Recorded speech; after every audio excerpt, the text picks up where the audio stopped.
ఎట్లా సస్టైన్ చేశారు? మీ 20 ఏళ్ళు అయింది కదా మీకు, ఆల్మోస్ట్ 20 ఏళ్ళ నుంచి ఆ డబ్బులు ఇచ్చినా ఇవ్వకపోయినా ఎట్ట బతుకుతున్నారు మీరు?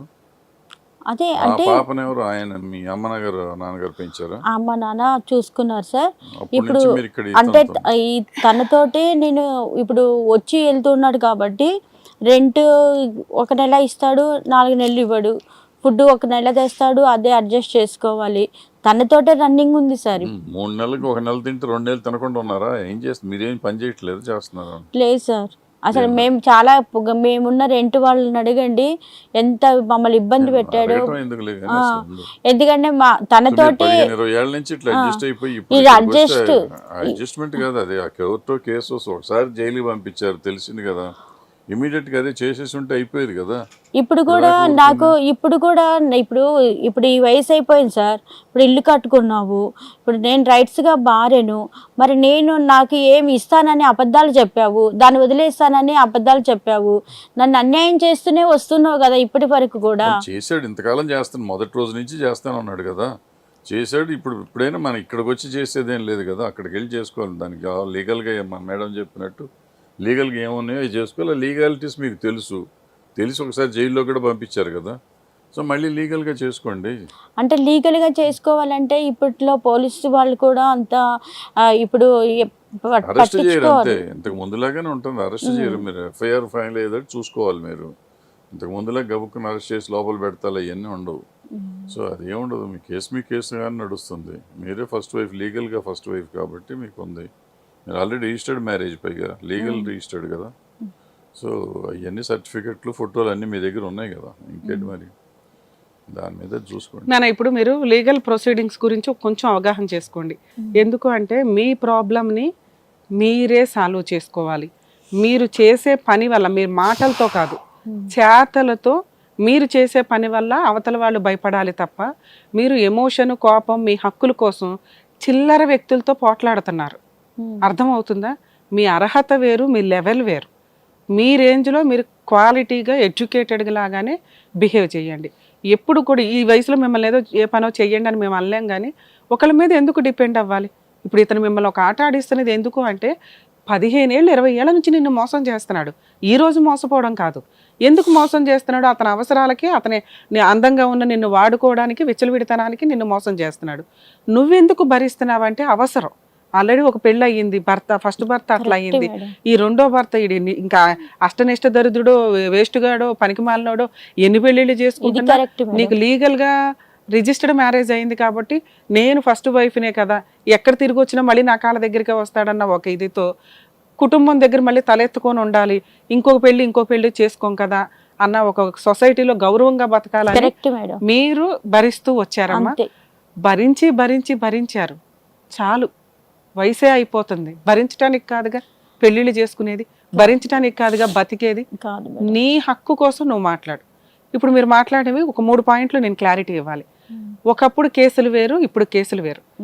ఒకప్పుడు ఎవరన్నా ఉండాలి తోడు. మనం పోలీస్ స్టేషన్లకి వెళ్ళాలన్నా మనం ఒక్కడమే వెళ్తే ఇలా వేలు పెట్టి చూపించే స్టేజ్లో నుంచి ఈ రోజున వేరే కంట్రీస్ కూడా సింగిల్ ఉమెన్ వెళ్ళి హ్యాపీగా తను ఎంజాయ్ చేసి, తన కోసం తన టైం స్పెండ్ చేసి ఎంజాయ్ చేసి వస్తున్నారు.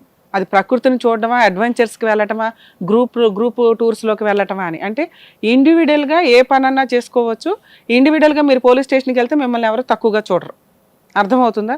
ఇక్కడ మీ అమ్మాయి తోడు వస్తుందా, లేకపోతే నువ్వు ఒక్కదాని వెళ్తావా, లేదంటే పక్కన చిన్న లాయర్ ఉన్నారు, ఆ లాయర్ ద్వారా వెళ్తావా అంటే వాళ్ళే చూసుకుంటారు.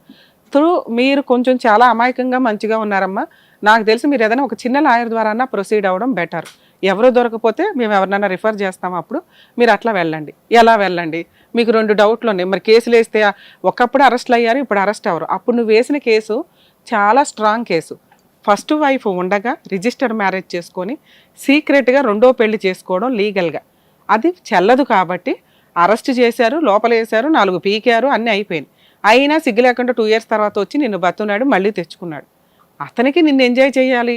మళ్ళీ నువ్వు ఈ కేసు వదిలిపోతే పనిష్మెంట్ పడుతుంది, ఎందుకు వచ్చిన గోళ అని నిన్ను బతులాడుకొని తెచ్చుకున్నాడు. నువ్వు ఆ రోజే స్ట్రాంగ్గా ఉండుంటే కనీసం ఒక 10-15 లక్షలన్నా సెటిల్మెంట్ అమౌంట్ ఇచ్చి క్లోజ్ చేసుకునేవాళ్ళు.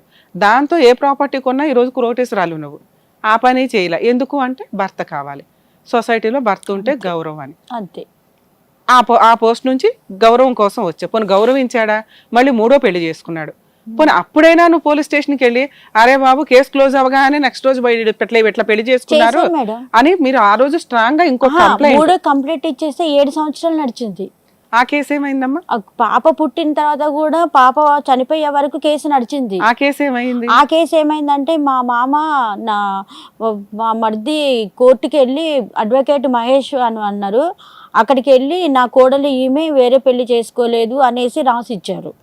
ఈమెనే నా కోడలని అందరు రాసిచ్చి నువ్వు కూడా మళ్ళీ భర్త కావాలి కాబట్టి పోనీ ఇప్పటికన్నా మారారులే ఆ 3వ అమ్మాయి పాప ఉంది కాబట్టి ఎంటర్టైన్ చేద్దామని దాన్ని ఏమన్నారు, అది వెళ్ళిపోతుందంట పాప పుట్టినాక. అదే నువ్వు నమ్మావు 2వ అమ్మాయిని ఎట్లా తరిమేశారో ఈ అమ్మాయిని కూడా తరిమేస్తారులే అని నువ్వు నమ్మి మళ్ళీ 2వసారి కూడా కేసు విత్డ్రా చేసుకున్నావు. అసలు మీరు ఎప్పుడు రియాక్ట్ అవ్వాలంటే పాప చనిపోయినాకనే రియాక్ట్ అయ్యి కొంచెం ఇదయ్యారు. మళ్ళీ మీరు కంప్లైంట్ ఇచ్చుంటే వాళ్ళు సెటిల్మెంట్ పాపను కూడా అంటే నాకు ధైర్యం లేకుండా భయంతో ఉన్నా మేడం. ఇప్పుడు పోలీస్ స్టేషన్ నాకు పాప రోజు గుర్తొస్తూ బాధ అనిపిస్తుంది. కానీ నాకు ఐడియా ఇచ్చారు వేరే వాళ్ళు, నువ్వు మీ ఆయనే చంపేశారు అది ఇద్దరు కలిసి. కనీసం ఆ రోజున అట్లా డౌట్ రేస్ చేస్తూ ఒక కంప్లైంట్ ఇచ్చినా అది స్ట్రాంగ్ గా ఉండేది. కానీ నువ్వు ఇవ్వలే. ఓకే కంప్లీట్ చేద్దాం. కానీ నువ్వు ఇవ్వలేదు కాబట్టి పోనీ ఇప్పుడైనా కానీ భర్త కావాలనే భరించావు. కానీ అతను బిహేవ్ చేసే విధానం వేరుగా ఉంది. 3వ భార్యతో ఎంజాయ్ చేస్తున్నాడు, నీతో ఎంజాయ్ చేస్తున్నాడు, మళ్ళీ 3వ దుకాణం పెట్టాడు. ఎవరో అదే అమ్మాయి పేరేంటే తిరుపతమ్మ మంగతాయ తాయారుతో మళ్ళీ ఏదో తయారయ్యాడు. సో ఇంత క్యారెక్టర్లెస్ గా ఉన్న వ్యక్తికి నువ్వు ఇంకా బ్రేక్ వెయ్యాలి. ఇప్పుడు బ్రేక్ ఎందుకు వేసానంటే మేడం, ఈ 3వ వ్యక్తి వచ్చిన తర్వాత ఇంట్లో వీడియో కాల్ ఇవన్నీ చూసాక నాకు అనిపించి విరుక్తి పుట్టి ఇంతవరకు తనను కేసు వద్దు, ఆయన బాగుండాలి, ఎట్లా ఉన్నా అయిపోయింది, ఏదో పిల్లలు ఉన్నారు, నా బాధ నేను పడని అనేసి ఓర్చుకున్నాను. ఎప్పుడైతే ఈ ఎంట్రీ అయిందో, నేను ఒంటరిగా ఎంత సంవత్సరాలు ఉంటా మేడం చెప్పండి. నాకు విరుక్తి వచ్చేసింది. ఆమెతో ఉంటూ వీళ్ళ కార్లలో కారు కొని బంగారం వేసుకొని వాళ్ళతో తిరుక్కుంటూ చేసుకుంటూ నేను కూడా మనిషినే కదా మేడం, ఎంతవరకు నేను కూడా సహిస్తాను. అందుకే ఇంకా నువ్వు సహించొద్దు. 498 కేసు నువ్వు వేసిన ఇప్పుడు అంత స్ట్రాంగ్ కాదు. అరెస్టులు ఉండకపోగా అమ్మాయి ఇన్ని సంవత్సరాలు కాపురం చేసేసావుగా ఏంటి అంటారు. ఎందుకంటే మేమంటే ఇంత టైం స్పెండ్ చేసి నీ బాధ ఏంటో విన్నాం. కోర్టులో సీన్ బట్టే, పోలీస్ స్టేషన్ లో సీన్ బట్టే ఉంటది. అప్పుడేంటి సెకండ్ మ్యారేజ్, నువ్వు ఫస్ట్ వైఫ్ స్ట్రాంగ్ కేసు. మొన్న 2వసారి వేసినప్పుడు ఏంటి, నువ్వు ఫస్ట్ వైఫ్, ఆ అబ్బాయి 3rd మ్యారేజ్ చేసుకుంటున్నాడు, కేసు స్ట్రాంగ్ గానే వేశారు. ఇప్పుడు ఏముంది, అలాగే అన్ని సీరియస్ కండిషన్స్ అన్ని అయిపోయినాయి. నాకు ఎందుకు ఇట్లా చూసారు కదా మేడం, ఎందుకు ఇంత బాధ అనిపిస్తుంది అంటే, ఇప్పుడు ఏ ఏజ్ అనేది కాదు నాకు ముఖ్యము, భర్త నువ్వు సొంత ఇల్లు కొని దాన్ని పెట్టుకొని అదే మాట్లాడుతున్నా. నెక్స్ట్ సో ఇప్పుడు 3వసారి కేసు ఎందుకు వేయాల్సి వస్తుంది అంటే, నీకు వయసు అయిపోయింది, ₹1 అంటూ లేకపోతే నిన్ను చూసేవాళ్ళు లేరు. ఉన్నంతలో కనీసం అతను నీకు రెగ్యులర్ గా మెయింటెనెన్స్ ఇవ్వాలి. కోర్టు ఏం చెప్తుంది, భార్య పిల్లలకి తిండి పెట్టండి, షెల్టర్ ఇవ్వండి, చదివించండి, లేకపోతే మెడికల్ ఉంటే చూడండి, ఇట్లాంటి వాటినే గానీ ఆస్తిలో వాటా ఇవ్వమని ఏ కోర్టు చెప్పట్ల. అర్థమవుతుందా? ఆయనకి నచ్చి ఆయన ఆస్తి ఎవరికి ఇచ్చుకుంటాడో వాళ్ళకి ఇచ్చుకుంటాడు. నువ్వు ఆస్తిలో వాటా ఇవ్వట్లేదండి నాకు, లేకపోతే ఆస్తిలో నన్నన్నా ఉండనివ్వాలి కదండి, నేను కూడా ఆవిడతో ఈక్వలే కదా, ఆవిడ ఒక ఫ్లోర్లో ఉంటే నేను ఒక ఫ్లోర్లో ఉంటాను కదా భర్త దగ్గర, ఇలా అడుగుతున్నారు. అలా ఇష్టం లేకుండా ఒక చోటకి వెళితే వాళ్ళు మిమ్మల్ని ఏదన్నా చేస్తారు, లేదా మీకు మీరే ఏదో అయ్యేలాగా క్రియేట్ అన్నా చేస్తారు. పిల్లనే డౌట్ఫుల్గా నీకు తెలుస్తుంది, నీ విజన్లో నీకు అర్థమవుతుంది ఎవరు ఏం చేసి ఉంటారా అని. నిన్నేదన్నా చేయడానికి అవకాశం ఉంది, నీ మీద నీ కూతురు ఆధారపడి ఉంది, ఆ పిల్లకు ఒక పిల్ల ఉంది, మనవరాలు ఉంది, ఇన్నున్నారు కదా. సో వాళ్ళ కోసం నువ్వు బతకాలి, ఇప్పుడు ధైర్యంగా బతకాలి. నీకు అన్యాయం చేసిన వ్యక్తి దగ్గర నుంచి నువ్వు మెయింటెనెన్స్ వసూలు చేయాలి అనేది నేను చెప్తున్నా. ఆస్తి మనకి రాదు, ఇంట్లోకి వెళతావా వెళ్ళవా అనేది నువ్వు ఆయన సెటిల్మెంట్ చేసుకునే దాని మీద ఉంటది. ఇప్పుడు నువ్వు మెయింటెనెన్స్ కేసు వేసావనుకో, చాలా స్ట్రాంగ్గా కేసు వేసిన దగ్గర నుంచి క్యాలిక్యులేషన్ వస్తుంది. ఇప్పుడు మీరు ఈ 15 days లో మీరు కేసు ఫైల్ చేస్తే జూన్లో నెంబరింగ్ అవుతుంది. ఓ 2-3 నెలలకి అతను సమన్స్ వెళ్తాయి.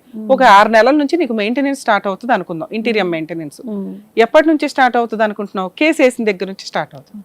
అంటే 6 నెలల ఇన్కమ్ కూడా నెలకి 10,000 ఆర్డర్ చేసిన చేతి ఖర్చులకు ఉంటాయి. ఎందుకు వదిలేయాలి? నీ మెడికల్ ఖర్చులకు ఉంటాయి. అర్థమవుతుందా? ఒక చిన్న లాయర్ని కలిసి ఫస్ట్ మెయింటెనెన్స్ కేసు వేయండి. విడాకుల కేసులు వేయొద్దు, అతను వేస్తే ఊరుకోవద్దు. అలాగే 498 DVCలు కూడా అవసరం ఈ కేసులో. నువ్వు భార్యవి, ఫస్ట్ భార్యవి, నీ హక్కులు నీకుంటాయి. ఇన్ కేసు అతనికి సడన్ గా ఏదైనా అయ్యిందే అనుకో, అతని పేరు మీద ఉన్న ఆస్తిలో నీకు ఫుల్ రైట్స్ ఉంటాయి. అర్థమవుతుందా? సెకండ్ వైఫ్ కి ఎటువంటి రైట్స్ ఉండవమ్మా, నీకు పూర్తి రైట్స్ వాళ్ళంతా గుడి పుట్టని చేస్తారు మేడం. చెయ్యని, నీ హక్కు. నువ్వు వాళ్ళ ఇంటికి వెళ్ళలేవు, వెళ్తే ఊరుకోరు. నిన్ను ఫోర్స్ఫుల్ గా తీసుకెళ్ళి, నువ్వు ఒకవేళ ఫోర్స్ఫుల్ గా వెళ్ళావంటే ఏదైనా చేస్తారు. మనకు అట్లా అవసరం లేదంటున్నా. ఇంకా పోరాడింది చాలు, రెస్ట్ తీసుకో. నువ్వు రెస్ట్ తీసుకొని కాస్త కాలు మీద కాలేసుకొని తినాలి అంటే మెయింటెనెన్స్ కావాలి. అది ఒక్కటే తన్నుకుంటూ వస్తుంది నువ్వు ఆ పిటిషన్ వేస్తే. ఇది ఒక్కటి వేసి రిలాక్స్ అవ్వండి అమ్మా, ఇప్పటిదాకా పడిన కష్టాలు చాలు. చాలు మేడం. అర్థమవుతుంది? అది కూడా నాకేంటంటే ఇప్పుడు వరకు ఇప్పుడు మూడో వ్యక్తి వచ్చి ఎక్కడో చెన్నైకి దీపావళి పండగకి వెళ్తున్నాడు, వాళ్ళ పిల్లలు ఎక్కడ చదువుతున్నారని వెళ్తున్నావు. నేను పిలిస్తే ఇప్పుడు ఏదైనా ఒక రోజు రమ్మంటే ఒక పండగకి రాడు. రావద్దంటున్నా, వద్దు. నువ్వు అసలు ఎంటర్టైన్ చేయకు. నీ దగ్గరకు వచ్చేంత అర్హతే లేదు అతనికి. నీ వరకు నువ్వు రిలాక్స్ గా ఉండు పిల్లలతోటి.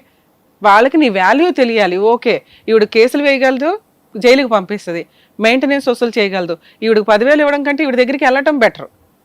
ఈవిడికి 15,000 ఇవ్వడం కంటే ఈవిడ బతులాడుకొని ఇంటికి తెచ్చుకొని రోజు నీతో కలిసి ఉండడం బెటర్. ఆ వంకతో వస్తాడు. నీకంటూ రూపాయి ఇవ్వాల్సి వస్తే హక్కుగా నువ్వు వసూలు చేస్తే చచ్చినట్టు నీ కాళ్ళ దగ్గరికి వస్తాడు. ఇక ఇవన్నీ పక్కన పెట్టు, రిలాక్స్గా ఉండు, ఆరోగ్యం చూసుకోండి. చాలా థ్యాంక్స్.